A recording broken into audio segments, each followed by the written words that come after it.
July proclamation নিয়ে যেই কথাটা বলছেন অনেকে, আমি এটার সাথে একটু দ্বিমত করি। আমাদের কাছে কি কোনো প্রিসিডেন্স আছে যে আন্দোলন হওয়ার 3-4 দিনের মধ্যেই প্রক্লেমেশন দিতে হবে? এরকম কোনো কোথাও দৈব বাণী লেখা নাই। তাহলে আমরা নতুন কিছু সৃষ্টি করতে পারি। পয়েন্ট 1। পয়েন্ট 2 হচ্ছে ইতিহাসেও এই ধরনের নজির আছে। যেমন ফ্রেঞ্চ রিভলিউশন যখন হয় তখন একটা প্রক্লেমেশন হয়েছে 1789-তে, আরেকটা আন্দোলন বা গণঅভ্যুত্থান অথবা বিপ্লব হয়েছে 3 বছর পরে, তখন আরেকটা প্রক্লেমেশন হয়েছে। অথবা আমরা যদি এটাকে রিভলিউশন না বলি, জাস্ট অ্যান্টিফ্যাসিস্ট মুভমেন্ট বলি, তাহলেও আমরা একটা প্রক্লেমেশন দিতে পারি। কারণ আমরা দেখেছি যে জার্মানি,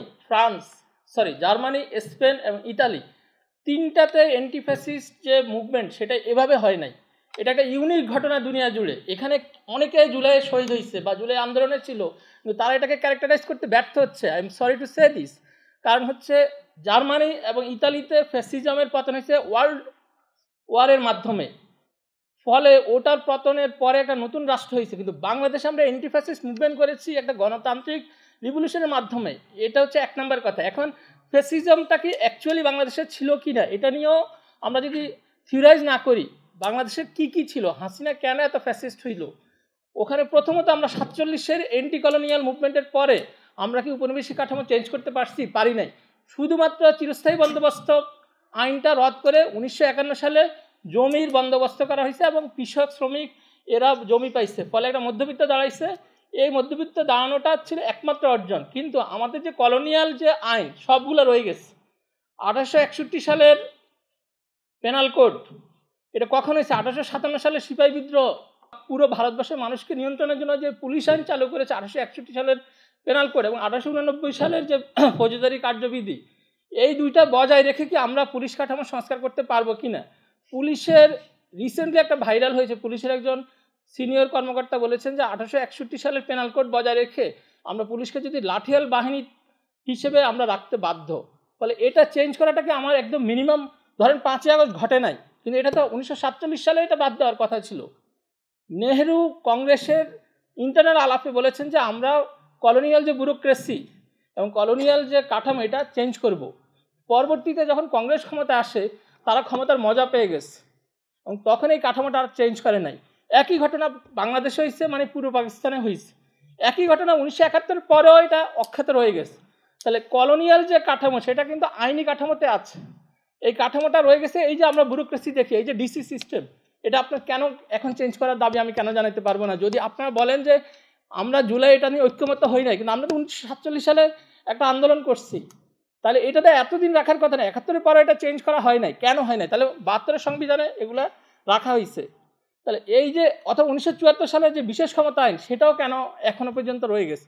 এই যে 1990 যে গণঅভ্যুত্থান হয়েছে, তখন বিএনপি জনগণের কাছে ইশতেহার দিচ্ছে তারা 1974 যে বিশেষ ক্ষমতা আইন বাদ দিবে, কিন্তু তারা তো চেঞ্জ করে না 1991 পরে নির্বাচনে জিতে এসে। ওই 1974 সালের যে বিশেষ ক্ষমতা আইন, এটার মতো কালো আইন নাই, এটা নিয়ে প্রচুর লেখালেখি আছে। কিন্তু এই গণঅভ্যুত্থানে সরকারও এটা বাতিল করে না এবং মেঘনা আলমকে গ্রেপ্তার করেছে এই আইনে।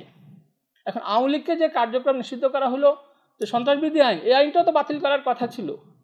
তারপরে ডিজিটাল সিকিউরিটি অ্যাক্ট, আর এই যে অ্যাক্টগুলো যে রয়ে গেছে, এটা কেন? বেসিক কোশ্চেন হচ্ছে, হাসিনা কিন্তু ফ্যাসিজমের আগে 3টা কাঠামো পেয়ে গেছে উত্তরাধিকার সূত্রে।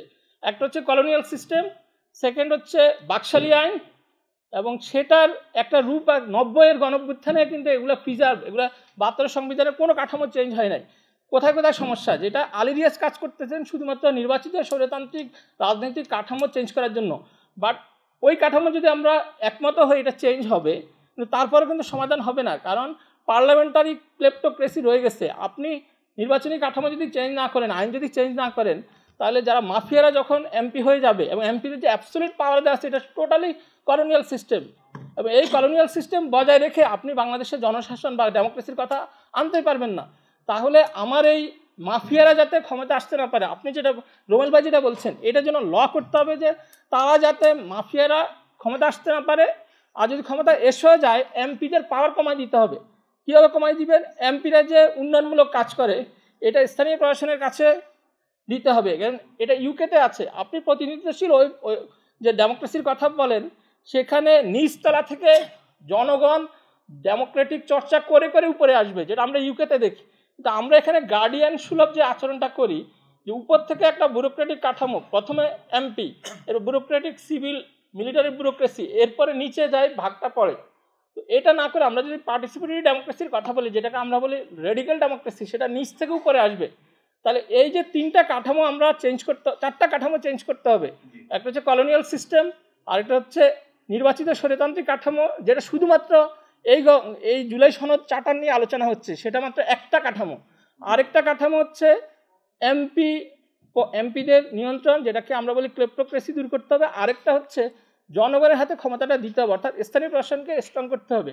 অর্থাৎ যে পার্টিসিপেটরি ডেমোক্রেসি, এটা যদি 5 আগস্টের ঘটনা নাও ঘটে, তাও এটা মানুষের একদম, ধরেন কোনো আন্দোলন হয় না, তারপরে এটা আমরা ডিজার্ভ করি। তাহলে এই ব্যাপারগুলো জুলাই প্রক্লেমেশনে থাকতে হবে। একটা হচ্ছে আপনাকে অ্যান্টিফ্যাসিস্ট একটা মুভমেন্ট আকারে, অ্যান্টি ডেমোক্রেটিক প্রো ডেমোক্রেটিক একটা রিভলিউশন আকারে জুলাইয়ের স্বীকৃতি। সেকেন্ড হচ্ছে আপনাকে কলোনিয়াল যে আইন কাঠামো স্ট্রাকচার, ফ্যাসিস্ট যে কাঠামো আইন স্ট্রাকচার, এগুলো বাতিল করতে হবে এবং এগুলো একদম আপরুট করতে হবে। সেটা করার জন্য আমরা অবশ্যই, এটা এই গভর্নমেন্টের মাধ্যমে করা সম্ভব, কারণ গভর্নমেন্টের একটা বড় কাজ হচ্ছে রিফরমেশন। তো সেই রিফরমেশনে এগুলো চলে আসে। আমি যদি রিভলিউশনে বলতে না চাই, তাহলে এগুলো চলে আসে।